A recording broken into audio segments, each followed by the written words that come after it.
Hello, everyone. You're listening to the LNC Podcast. I'm Rob, your host, and every fortnight I sit down with Paul Saunders, psychologist and director of LN Consulting Australia. We sit down to explore the challenges and strategies of executive leadership. Let's get into it.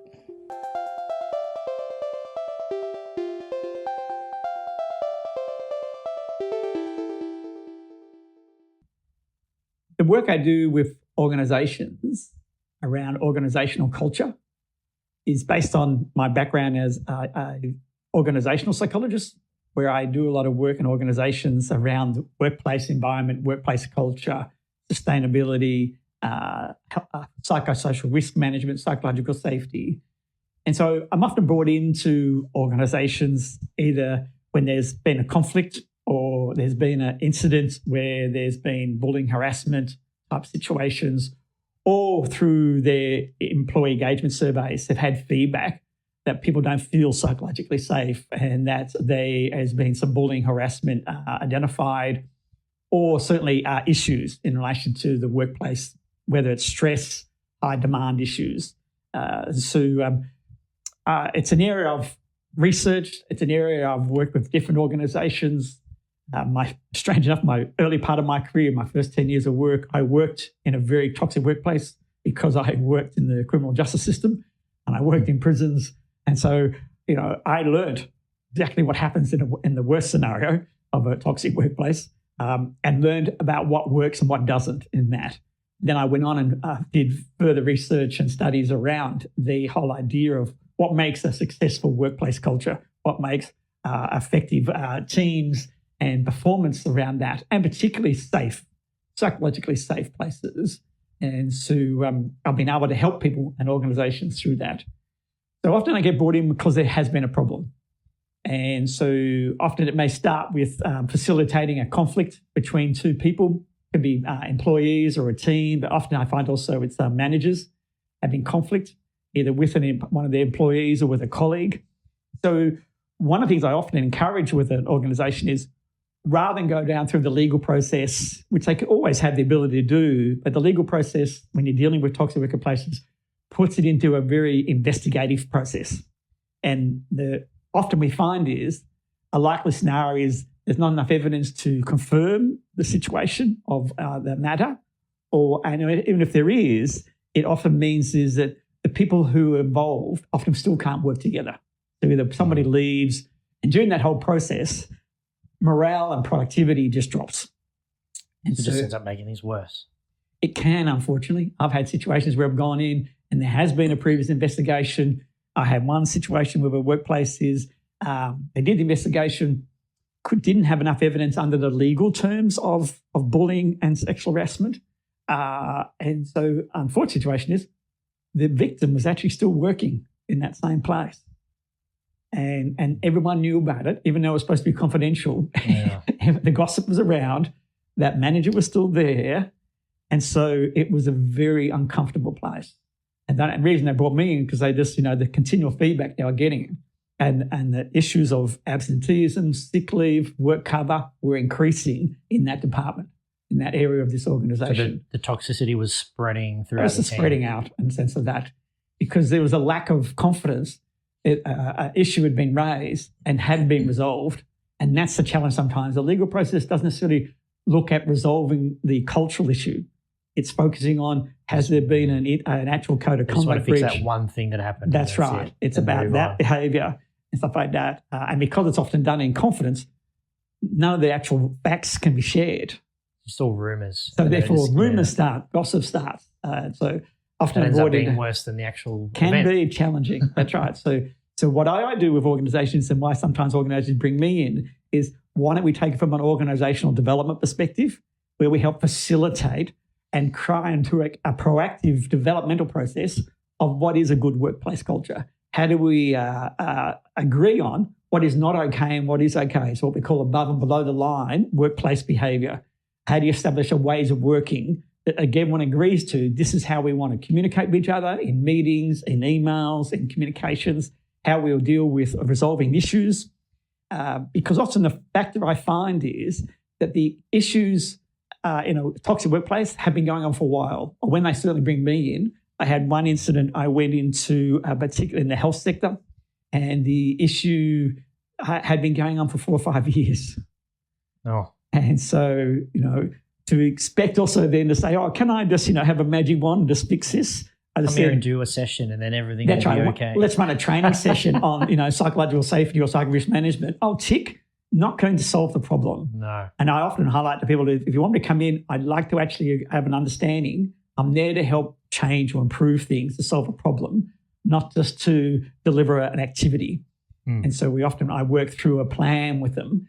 And so for that group, it was over a 12-month plan of working with that area of the health sector, this particular organisation, working with their senior leaders, doing coaching, working with their employees on a regular basis, setting up a working group that was engaging them to take ownership, how to actually focus on culture, workplace behaviour.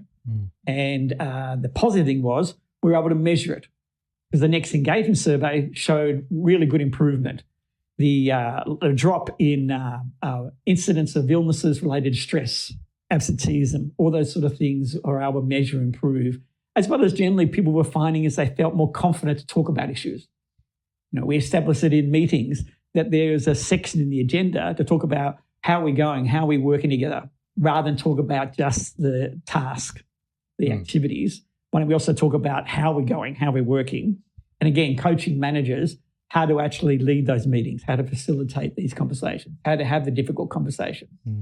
Because that's a skill and a confidence level. I think I remember working in a company where the manager that I had at the time was not great. He was very sort of confrontational. He'd push back a lot whenever someone had a question that they didn't understand or wanted to suggest an improvement.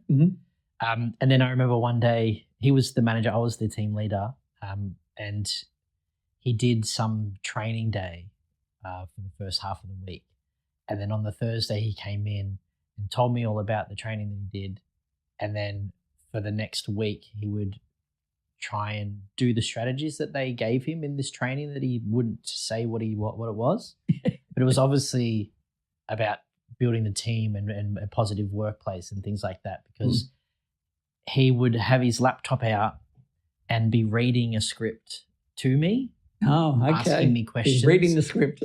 So it's like, what are the things that I can do to improve your working experience here?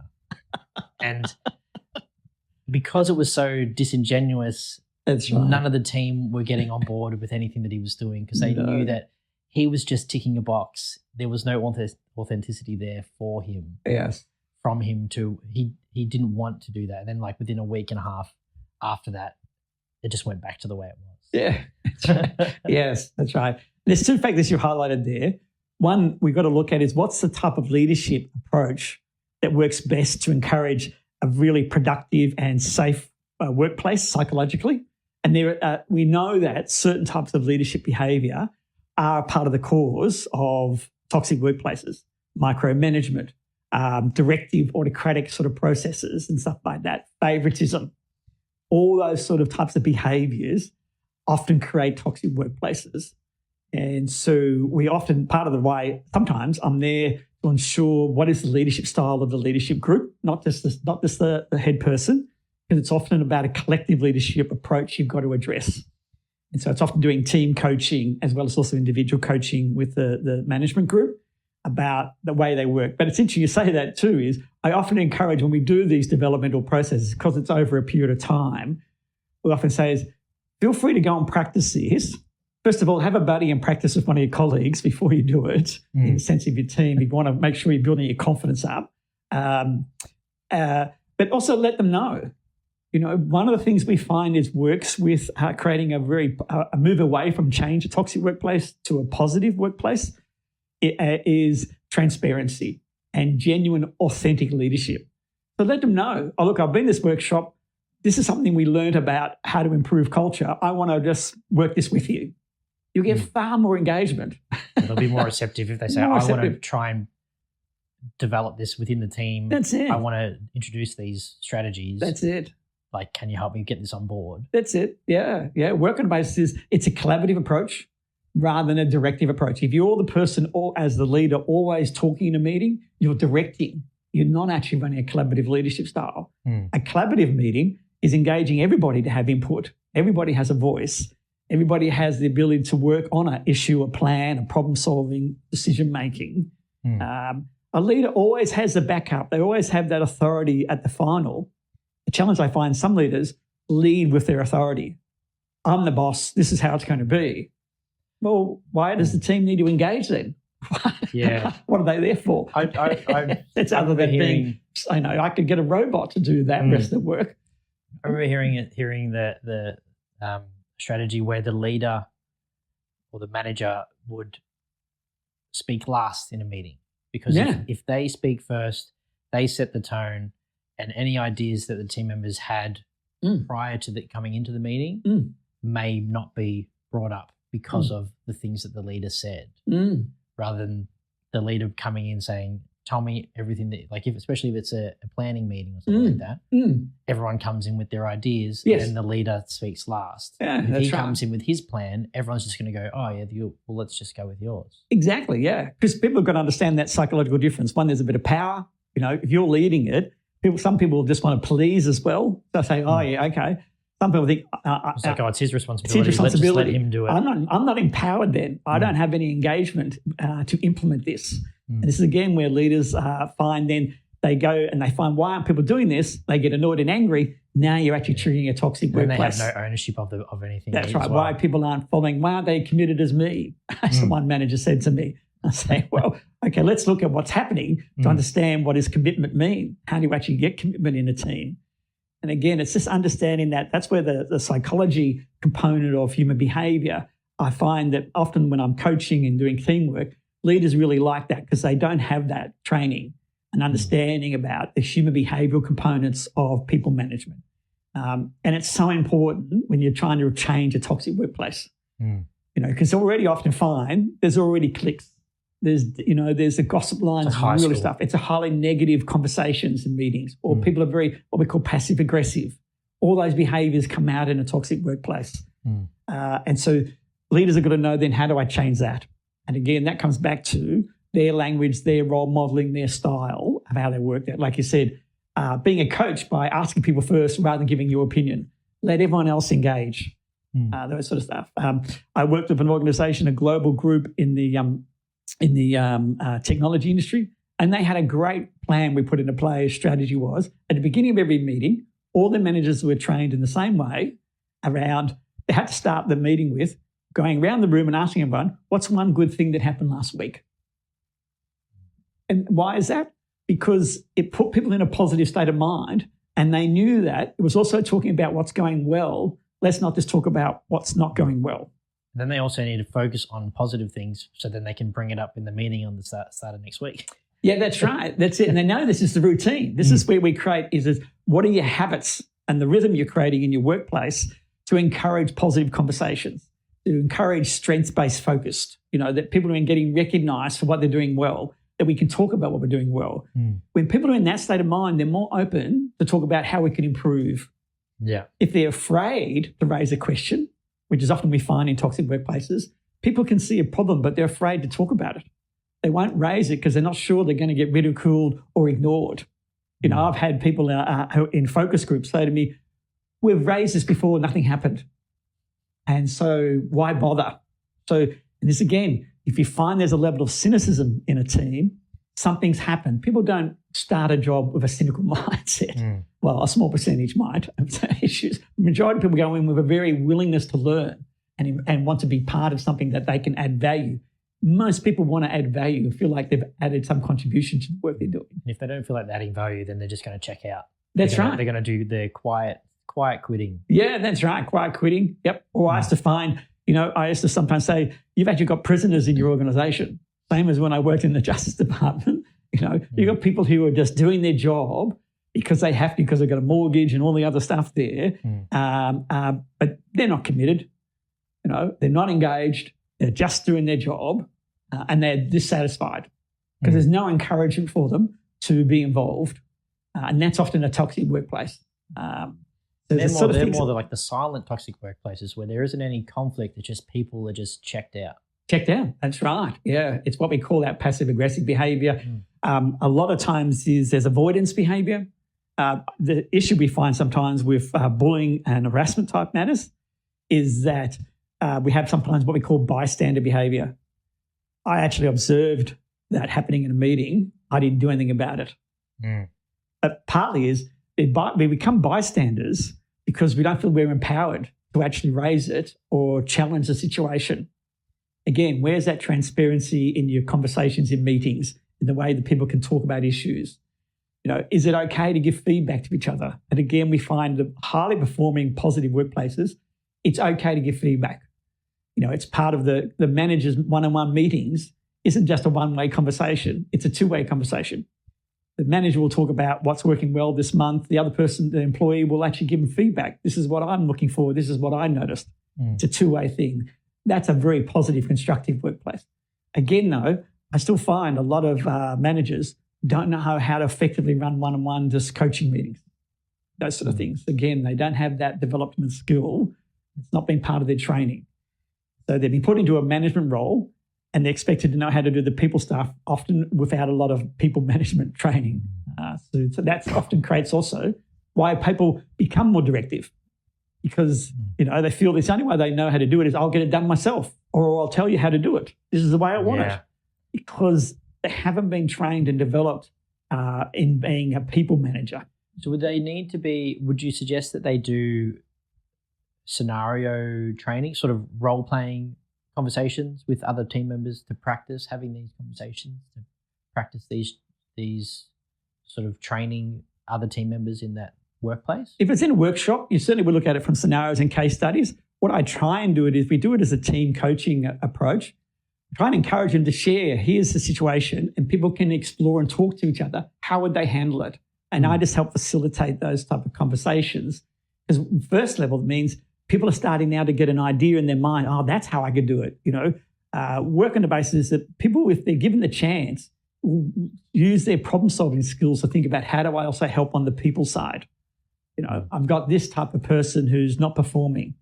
Let's talk about that as a team to see is what can we all do to help understand what are the different tools and techniques you use to that situation. Rather than feeling afraid, if I share this, I might be viewed as weak. So again, helping with that leadership group, management group, becoming a collective leadership. They're learning from each other how we're improving, how do we get better at all the people management and workplace culture. And again, they've been put into jobs because of probably their technical expertise, not because they're people leaders or they understand workplace culture. And so often I'm helping them in that area. What does culture mean? What does it look like? How do you achieve a high-performing, positive workplace? Those are things that I find once people got that, their confidence in themselves, the way their workplace improves is amazing. Great. I want to go back to your early career. Break down what happened when you were working at the Justice Department and how that became a toxic environment. Well, you have a prison structure where prisoners are of a lesser power role and guards. There's no trust. So without the trust Were the prison guards, how were they in terms of, because this was what, the 80s? Yeah, that's right, 80s into the 90s, yeah. So toxic workplaces wasn't even in No, we didn't talk about it as a toxic workplace. Yeah. This was just a prison. And there was always tension because it was a prison. Yeah, that's right. But was there the conflict was common? Was there conflict in between, like between the prison guards? Can be conflict between prison guards and prisoners. A lot of conflict between prisoners. That caused a riot at one stage. Could do that, absolutely. I had a situation in one area of work I did in prison where there was a hostage situation. 2 prisoners took over the education centre and held hostage the teachers that were inside the prison, as well as officers, as well as also a couple of prisoners. And it was a very difficult process to work through. Took a couple of days of negotiating. and you had external stakeholders like the police, special operations groups, all working there. My role was purely just to support in the background in that activity, in the sense of that.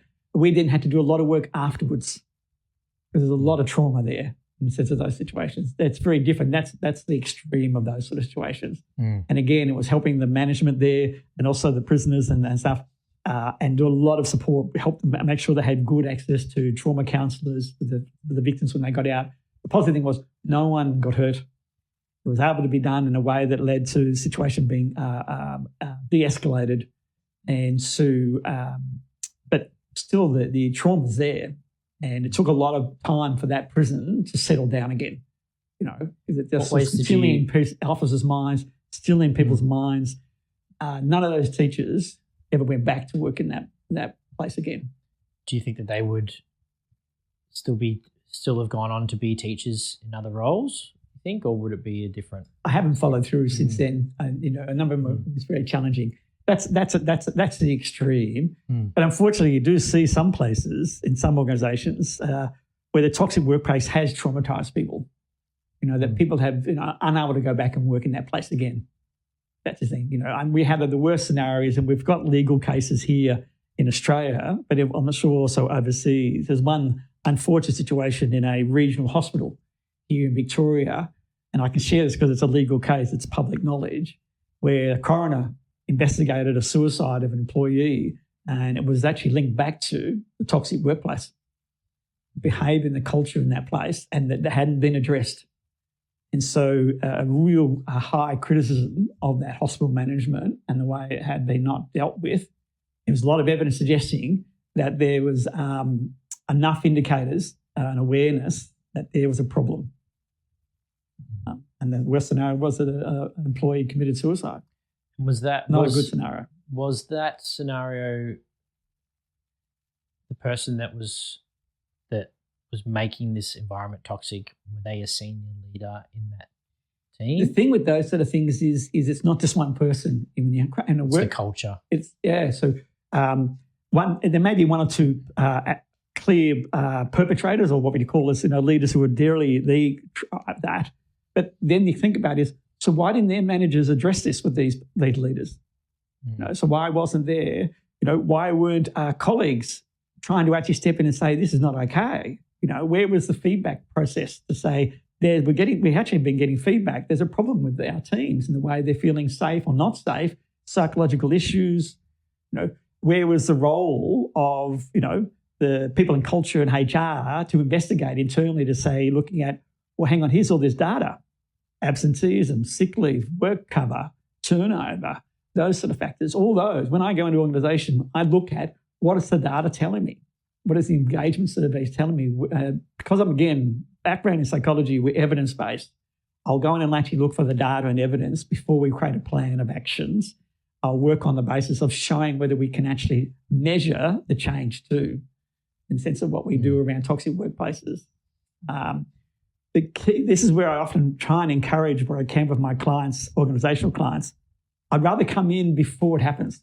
Why don't you actually make sure in all your management training that there's a module or areas on psychological safety, psychosocial risk management, on the role of managers in workplace culture, those sort of things, that you're actually raising the awareness so it doesn't happen. It's preventative. Preventative is far better. Because you'll see most of the time you're going in and it's a reactive. The workplace is already toxic.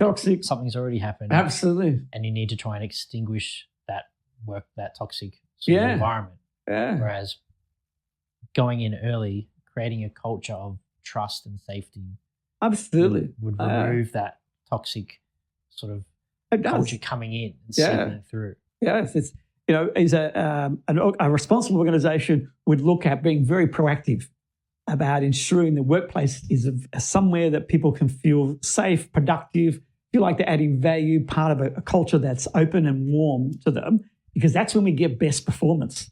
This is the other thing I keep highlighting in the work I do in leadership development. The reason we're saying this is not to make everyone feel not warm and fuzzy, and we're not going around hugging trees. Right? We're doing this because the evidence shows us you'll actually have a far more effective workplace organisation. your role is to help grow the organization and improve productivity to help ensure the teams are working really well. Isn't that the role of management at one level? So as well as also the financials and all the sort of systems and supply processes, part of it is about the culture. And again, I find a number of people in our work come into these toxic workplaces, there's been none of that training, none of that focus. So a majority, sometimes I find of some leaders, is that they've got caught into these issues of conflict or difficult behaviour around it's been treated as bullying, is because they haven't had the proper development and coaching around it all. There are a few percentage that we identify which was really surprising to me when I left the prison system and went to work in organisations and went into actually look at what makes successful people, what makes a high-performing culture, because I've been in the worst. I've seen what doesn't make people successful. So I wanted to find out. So I went off and did a lot of studies and worked in different organisations just to understand how it is that I came across psychopaths, which I had thought I'd left behind. So, but they do exist because they're highly intelligent. They're often really good communication skills, but they're manipulative. The key thing is the lack of empathy. It's all about them. The way they manage up really well. They're very controlling, but in a very manipulative way. And a lot of people don't recognise that. But I need to put that into context. It's a small percentage of a population. So we hear lots of books talking about it could be everywhere. Well, in actual fact, it's not. But there are those. And that's where, again, I often are coming in because I've got that qualification, the background, to actually identify that if there is a relevant issue, how bad are we talking about the behaviour? And is the person recognising, aware of it, or are they being manipulative in that regard? But the other time I find most of the people I find when I've worked through coaching with them and they become more self-aware and recognise it, they're actually really good at changing their behaviour. I've had leaders recognise that they made that mistake and they didn't really want that to happen. It just got out of hand. Common factor is stress, high stress situations. People haven't got good emotional control sometimes, and they're lashing out in a meeting. They've tapped, banged their fist on the table, yelled at someone, pointed their finger, and that has just blown up that whole team.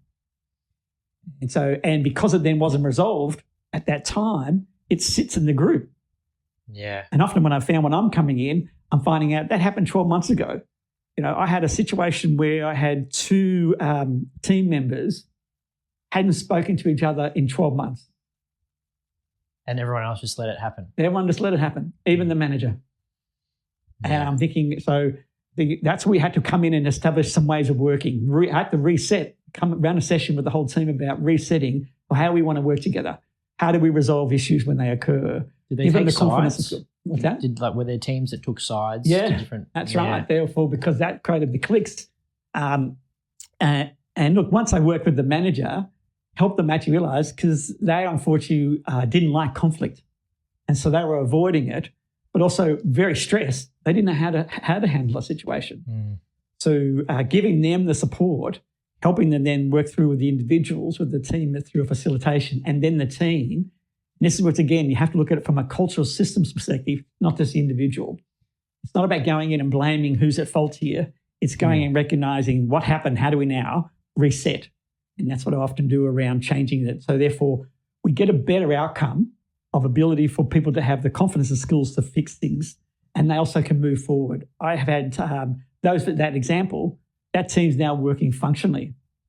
And I only took about 6 months of work with that particular group, individual coaching with the manager, some team sessions with the team, individual work with the two individuals to reset and everything about it. And they have an agreed ways of working document now, something they've all signed and says this is the way we'll work together, the way we talk in meetings, the way we run meetings, the way we communicate on MS Teams, all those things, and how to resolve conflict. They learned how to resolve conflict as a team, which was really good.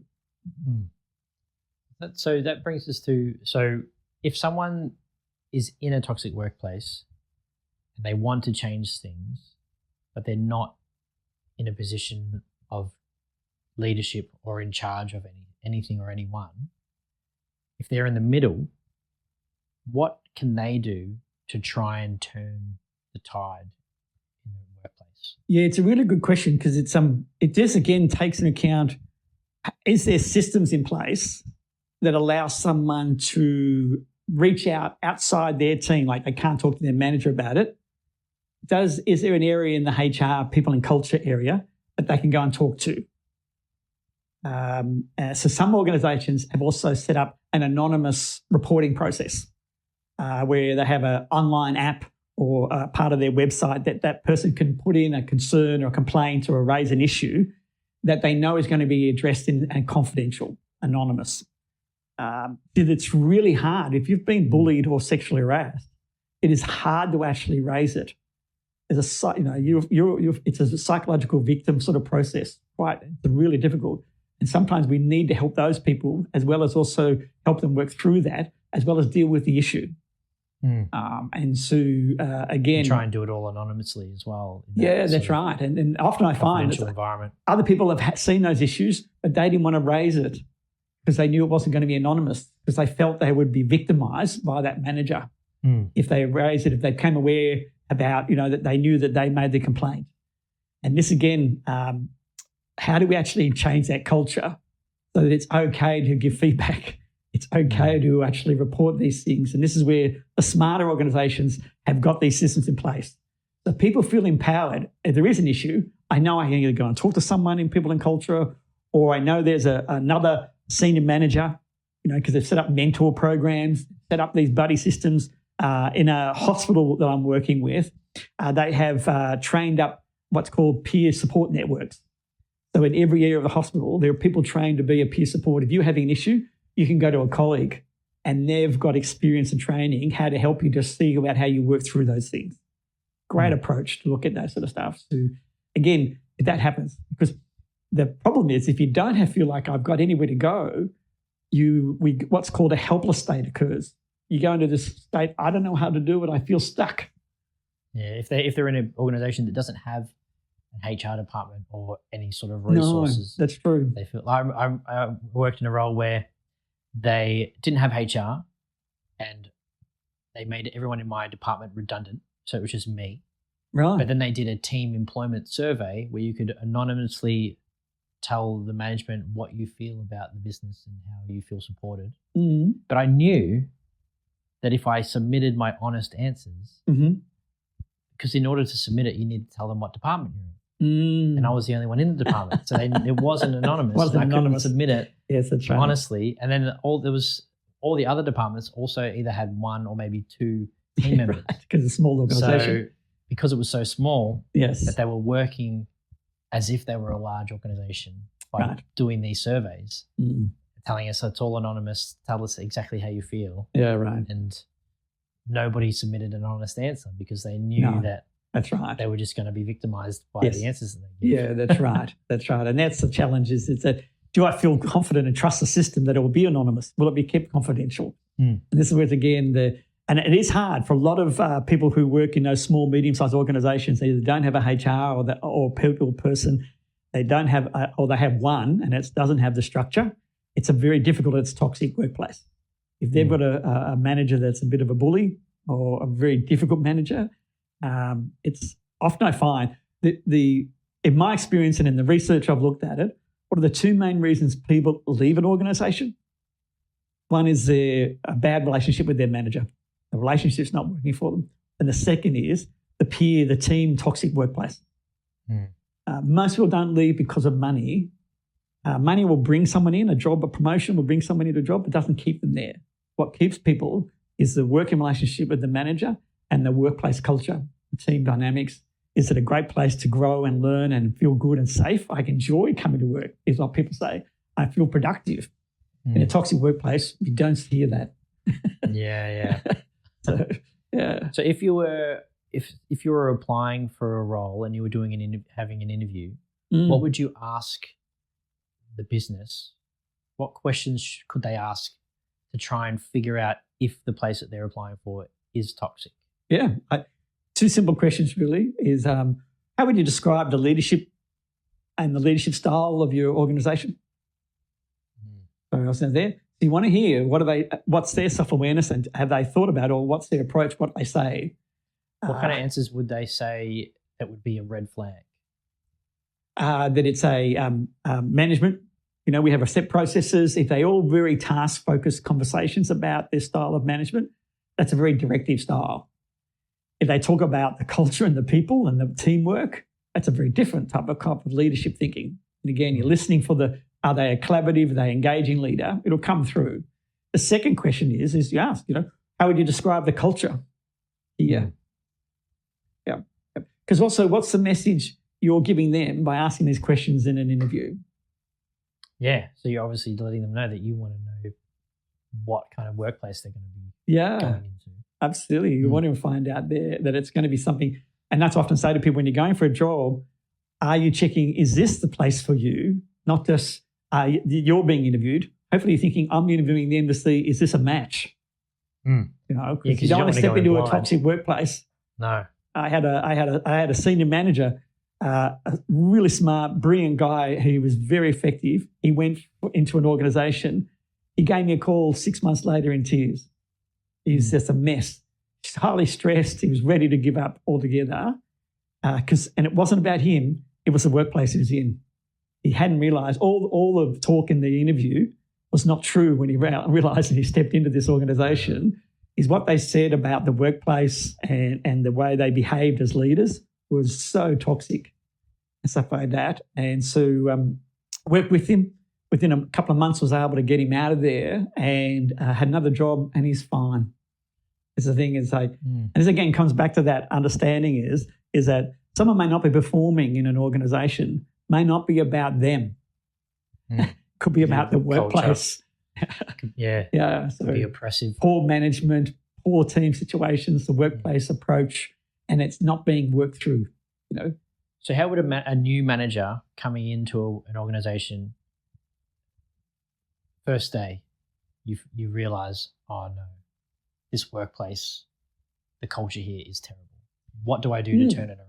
Yeah, absolutely. I think if they're hearing that or they recognise that way when they're going around and meeting their teams, they're going around and talking to people, people will tell you what's working. It's like, how do you feel about working here? Oh, it's all right. That's right. It's those questions. It's hopefully being curious. Just get me to lunch. Yeah, that's it. Yeah. And people, when a new person, some people will want to tell them, all the problems. So don't go to that guy. Don't speak to him about stuff. That's right. And so hopefully you're just listening. The key thing often from a new manager, just make sure you're willing to be open and listen and gather all the data you can without judgment, and then put that into a plan. Okay, what is this telling me about the pros and cons? I often say with new managers I'm working with, first of all, what's your 90-day plan for that first few months? And two, what are you finding out? What are you recognising as what's working, what's not in your team and the workplace? And then what would you create a plan of development that you'd put in play in the sense of as a new manager? Because everybody's expecting a new manager to be able to do something. I think a lot of the times people that hire these new managers would also hope, hopefully they fix this workplace because it's so toxic, because there's issues with it. That's right. They've got rid of a previous manager. And that's often sometimes another question you ask is, so what was the reason the other person left? So if you don't have that in the interview, ask it when you're going around is, what was it like beforehand? So you're getting a sense of, are they relieved that the manager's gone? And so there's a chance to hopefully now reset. So the second part of then, if you know they're in a toxic workplace, is to look at then start running your team sessions about how do we want to work together.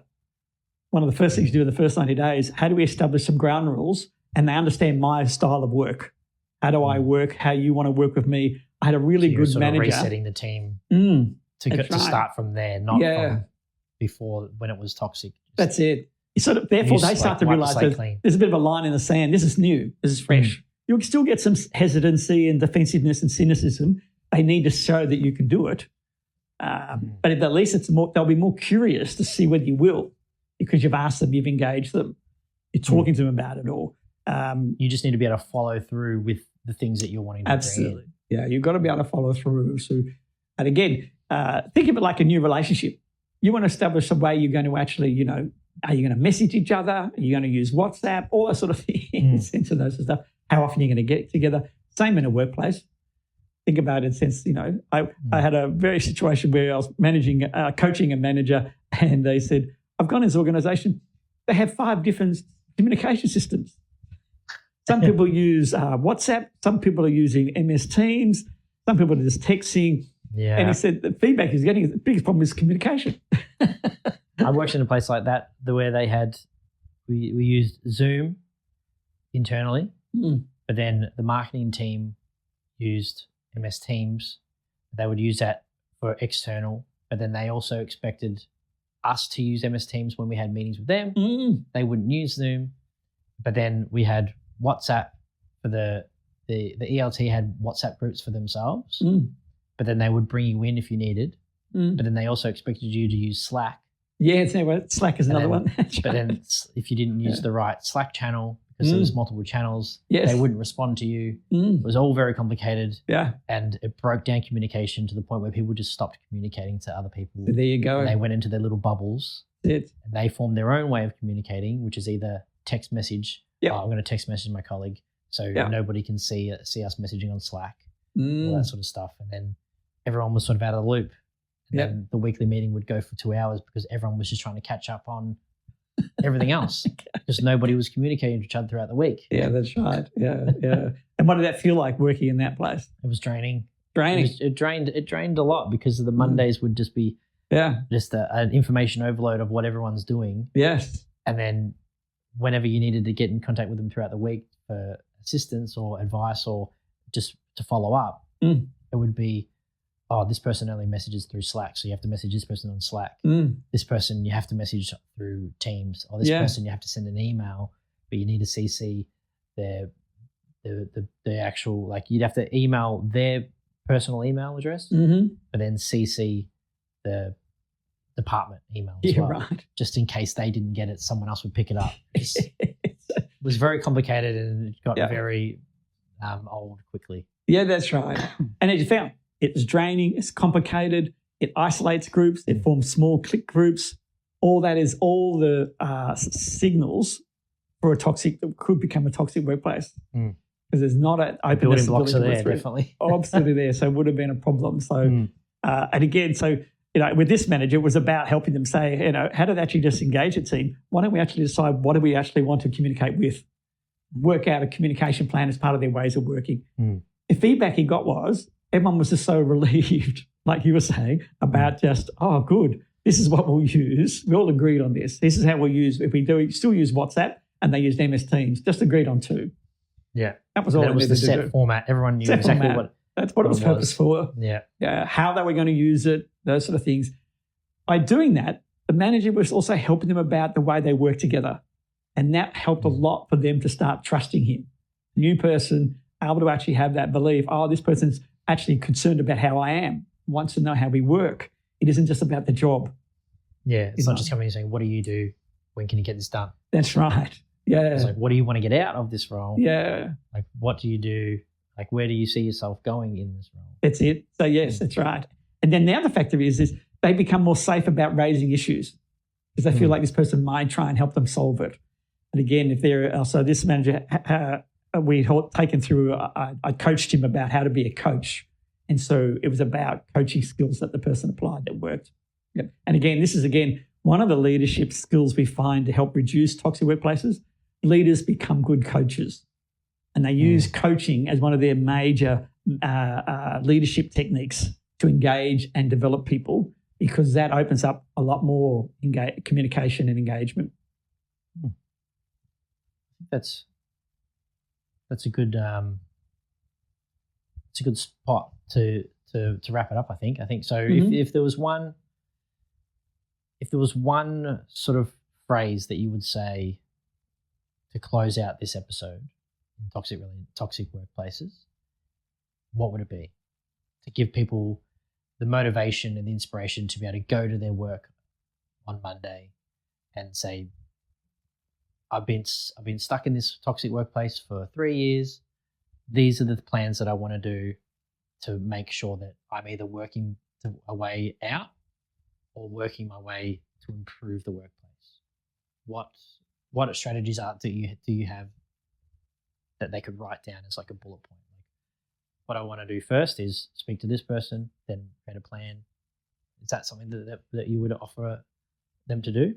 Yeah, I think having a plan and thought through it about what am I recognizing as a problem. So when I go to talk, if I'm going to now go and talk to HR, people in culture, or another leader or a colleague who I think can have some influence, how do I let them know this is what I'm observing? As often say, make sure you're sharing observational behaviour. This happened in a meeting or something like that, rather than just give your opinion. You suggest write it down. Yeah, have something that you've got, some examples that helps a lot. Reference to, that's right. That they know also your intent. I'm raising this because I want to see if we can solve this. You know, make sure you let him know is how could we be involved in helping to change this? Because that'll help the people and culture team realise, okay, let's work out a plan with you, rather than just feel like it's a complaint and they've got to now own it. It's like got to be a team. So you're not handballing it to them to do like, no, this place is toxic, sort it out. Sort it out. It's your problem. I want to be a positive change for this action. That's right. Yeah. So, and that's where, again, if you're going to another leader and stuff like that, is the sense of that. If you feel, whether you feel okay about your relationship with your manager, that see, it may not be the manager just maybe not be doing anything, and you want to raise it with them, again, with the intent that you want to work with them to solve it. Yeah, so you're not going in with a complaint. You're going in with, you need to have some sort of solutions backed with you or strategies. You may not have all the answers, but there's a willingness to actually say, I'd like to see if we can solve this. I'd like to work out with you some way of looking at it. I don't know exactly what, but can we willingly agree this is a problem and we need to solve it? It's that sort of focus of that. Second is, if they're finding that's not working, to look for external support.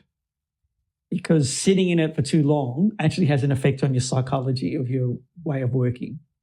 You know, you either become the prisoner in the workplace, or the victim. Lead to burnout as well. Yeah, see, that means your stress levels, you know, your ability to be able to enjoy yourself at work. And we spend so many hours in workplaces. It's a lot of time to be unhappy. You don't want to dread going to work every day. That's right. So yeah, because then it affects you outside of work. Yeah, you know, we don't separate ourselves. You know, people say, "Oh, you've got to separate yourself from work and place." It's just a myth. And then it turns to your toxic workplace can then lead to toxic habits at home. Yeah, trying to medicate to try and get through the week. Yeah, like people that's why I remember seeing a lot of guys that would just go to the pub after work. That's right, and just work was really hard, so I'm just going to have 2 or 3 pints and then go home and just crash in bed. Yeah. And then it breaks down their relationship with their partner because they're not present at home. Or with their kids. And then it all sort of breaks down that way. Yeah. That's how toxic workplaces can affect so many aspects of people's lives. And it's really sad. The thing is, it's a workplace that created that. And the lack of support and the lack of a person's not being given any development opportunities to learn how to cope, how to manage. Is where you know, hopefully your organisation has an EAP, employee assistance program, or some sort of support network. This is where it helps if the organisation has some structure to offer support, independent support.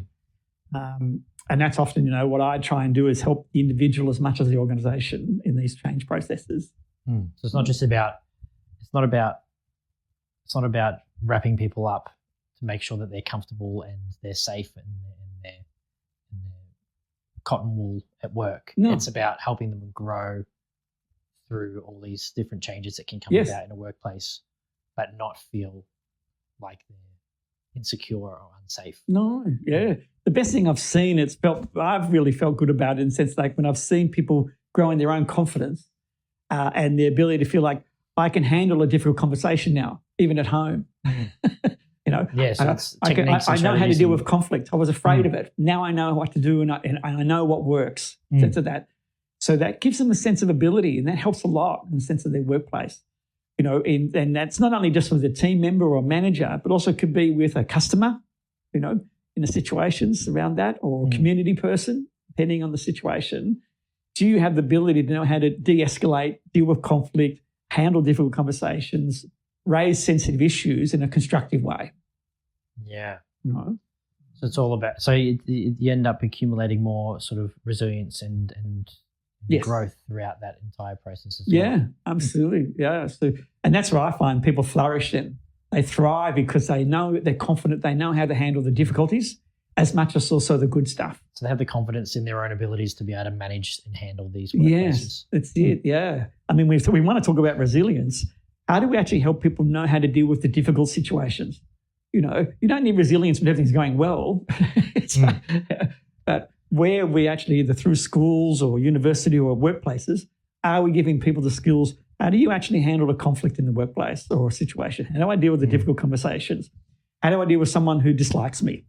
And all that sort of stuff. And that could be another thing where if it comes to when you're looking to go for another job and they look at your resume and you've gone 5, 6 different workplaces in the past 2 years, and every time you answer why you left was, it was toxic. Oh, it was toxic. Yeah. It was toxic. And then it ends up looking like, well, you can't handle. That's right. You don't have the ability to manage sort of tough situations or tough workplaces where it may not be toxic. Yes. But it may just be a very stress and challenging sort of environment that you work in. Yes. Yeah. And unfortunately, what I find sometimes when I've dealt with people who have been caught into that state, often that's affected the way they see the world. The perception is, it's not my problem, it's theirs. Every place I've gone to, this is what's happened. Yeah. Because they don't take ownership of anything. No, because it's a protection mechanism. It's, they've been through a bad experience to protect themselves. It's not me, it's them. And so one of the things I have to help them unpack and clear out and reset in their way of thinking is that, hang on, what do you need to do differently? What you need to be able to have ability to, if you're seeing it, what would you do differently from past time? So is that change the way of work? That could be like a sort of a fault in their pattern recognition where they're saying like, oh, this happened at the last workplace I worked at, which means that this is then going to happen again. Yes, unfortunately, a pattern of thinking. They leave earlier than before because they think that this is going to turn into a toxic place, but it could just be like I'm seeing more and more lately where people record themselves when they get an email from HR saying that they want to have a meeting because they're expecting to be made redundant or they're expecting to be fired. They're fearful. And so they have it to protect themselves. Protection mechanism. And then now sometimes you hear like people saying, oh, HR want to speak to you, and they just quit before HR has the meeting. Oh gosh. They're like, if they're going to fire me, I'm just going to get out now. Yes. It's tough. And so they may misinterpret those. Yeah, of course. Because like HR can speak to you for so many different other things. Yeah. But they seem to think that it's me, that I'm going to get made redundant again. I'm just going to get out. Absolutely. Yeah. This again comes back to the way the culture is. Is HR proactive and being seen to be support and development, or is it a HR legal process? Only times you get involved with HR when there's a problem, when they're in trouble, when it's a performance issue. See, again, this has a big impact, like you said, whether how people perceive it, like, saying, at school, I went to an all-boys Christian Brothers school. Only time I got called to the principal's office if I knew I was in trouble. Never saw the principal or the head of the school unless for the only other reason. It wasn't about giving me a pat on the back. And so, and I went a few times. But I learned about how do I actually, improve my situation. That's something there. I had very good mentors and I had very good family that supported wanting to continually improve and look at how do I actually keep growing. So difference there. Some people don't have that. And so naturally they are very defensive, a bit more sort of there. And we create an unconscious bias. We look for the danger when we've gone through bad experiences. We'll be more alert to seeing, oh, this is happening again. But in actual fact, it could be our own perception that's raising it a bit higher than it probably is. Yeah. And again, this is where if we can give people more support about how to help manage that, how to deal with the difficulties, how to resolve these issues, the capability and confidence, it changes everything for someone's life. Really important, I find. I help people that can give them that ability to flourish.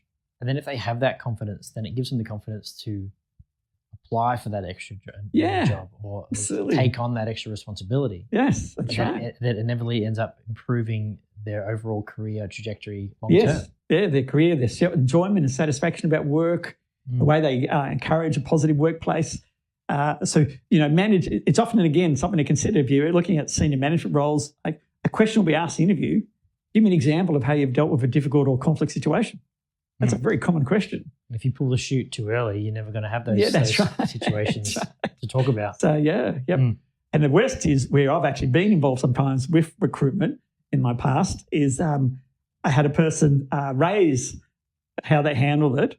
And then I said to them, I had a follow-up question. And so what happened? I said, the person left. And I said, well, is that a resolution? Yeah, it was an outcome. That person didn't Not my problem anymore. That's right. Yeah, we didn't give that job to that person because that's not what we were looking for. We wanted to see is can you actually able to resolve the issue where the workplace and that person in the workplace is productive again. Yeah. So yes, so something to think about in the sense of toxic workplaces can change. If anything I can highlight and want to help people understand, it doesn't have to be that way. They can change, but it does require a plan and a program rather than just a one-off intervention. Yeah, it's not about culling the workplace. It's about improving it. So that's right. You can't just get rid of the one person that they think is the toxic person in the workplace. That's what you find, like some people, they just go, we just need to get rid of that one person and everything would be better. Yeah, that's right. Yes. And some ways, look, it does happen is that, when the senior person has been recognised, it does help create a bit of relief and people realise at least the organisation did something about that person who was a poor person in the behaviour, their bullying behaviour or sexual harassment. Really important that the organisation takes action around those sort of stuff. At the same time, though, you've got to do follow-up then. How do you now help the team reset? How do you help them actually now let go of that? That's not here anymore. How are we going to work together? How do we ensure that doesn't happen again? Because that was allowed to happen. And that's where some organisations miss that opportunity. They don't go in and then ensure we won't allow this to happen again. And in Australia, now is legislation, what we call psychosocial risk management, that senior leaders and boards are now accountable, the same as other safety. Physical safety is psychosocial risk safety, required to actually ensure they've got programs, services, supports in place to ensure they have to intervene. That's right. Because of the legal cases, as we highlighted, the interventions and stuff, the positive thing, it's a very proactive approach to saying is enough's enough. Workplaces and leaders have got to take ownership of the workplace culture and ensure they have the skills and capability to ensure a very positive, safe workplace. Well, that's good to know then. Everyone that works in a business in Australia should take note of that and let their people in culture, HR team know that they need to ensure that they're following along those guidelines then. Yes, that's right. Yeah, so that'd be good to know that. Yep. And in other versions are happening in other countries. This wasn't something that the Australian government set up on its own. It did its research. A number of other countries have different types of either governance, legislation or expectations around these sort of situations as part of their safety areas. What do you reckon about the US? Do you reckon they have anything like that? Look, I think some organisations are doing it really well, but you've got a very conflictual political culture at the present time. They're now removing. There's a group that I'm working with in Utah that they have. They're no longer allowed to use the term diversity and inclusion in any of their paperwork or any of their documents. And anytime they do a presentation, they have to change it to something else. Equity and diversity are not terms that they're allowed to use anymore because of the new administration there. And yes. I think it's the work there. From what I'm hearing is that their workplace and the people that they work with are fine, but these new things that they've been told that they have to implement because of the Trump administration is causing stress and anxiety in the workplace. It will. But it's not their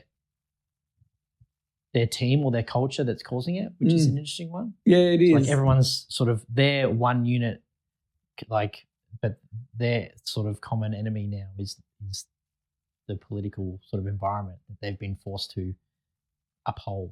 Yeah, it's an interesting when you look at it from a social psychology perspective. You look at it and says that there may be some reasons to justify that the diversity may have gone a bit too far, but you also got to come back. Why was it brought in? Because there was the other side where people were not treated equally. There wasn't the equity.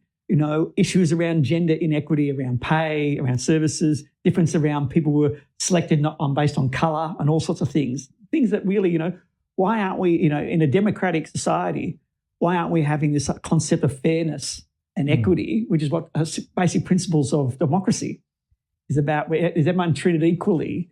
Not to say everyone is equal, but everyone treated equally in the sense of the way we actually work together. How do you encourage the diversity in people? One of the things Australia and other countries have found, having a diverse culture is actually very beneficial for productivity, for working communities to actually learn and live together. It's been one of our strengths socially, the way we've actually evolved. To now have a directive, rather than being collaborative, rather than try and work it out through consensus and work through, if we've gone too far, why don't we bring balance back? We're now going to push and force again. You've got one force to force. It doesn't actually help, as you said, people are able to work through what's the best solution. Just to say it's bad, it's wrong, is then saying so. And because my concern is, well, what's your solution then? You're saying you don't want diversity and equity, so how are you creating the democracy in organisations, in communities? If you are a democratic culture, where is that being shown? And so may not have been the best solution, but what is your alternative solution? And this is the thing that finding people are struggling with. There is no alternative at the moment being talked about in the United States, in a sense of in other countries who are pushing back on this sort of stuff. If you have an issue, that's fine. Let's collaboratively talk about what is the next step then to get balance. Because if you go from one extreme to Australia, all you're doing is pulling people apart. Yeah. If you're not providing any solutions to help them move forward, help people move forward. Where are you helping people? You're just gonna cause tension, and then there's going to be lines drawn in the sand. That's right. Yeah, and when we are triggering people to be stressed and tense, unfortunately for a lot of people, that means they go into fight and flight mode. So this is why you get violence, aggressive behaviour with other groups. So it becomes an us and them. Tribalism comes through, cultural differences. I'll actually decide who's more important based on colour. That's just, that's not an equal, fair way. We're all human beings. End up going backwards and forwards. Yeah, that's right. If we really want to make sure that democracy stays, if we believe in that democratic process, we've got to encourage and engage people to work together. That's there. I mean, otherwise you will go back to a ruling class. You'll go back to dictatorships, oligarchs. The concerns that people are raising are all the signs we saw in history. Whether we saw it, in the last century, we've seen it in centuries before. So when is humans going to actually learn we can actually work together really well? Power is addictive. Can be, greed and power, those sort of factors that are there. Belief that you're right and I'm wrong is a mindset. It doesn't help, though, when you're trying to help want everyone to work together. Yeah, there's no solutions in that. No, there's no solutions in that. So, Talking about toxic workplaces, ending on a somber note is a good way to go. Okay. Yeah. Okay. Wrap it up there. Yeah, thanks for that. All right. Great. Thank you.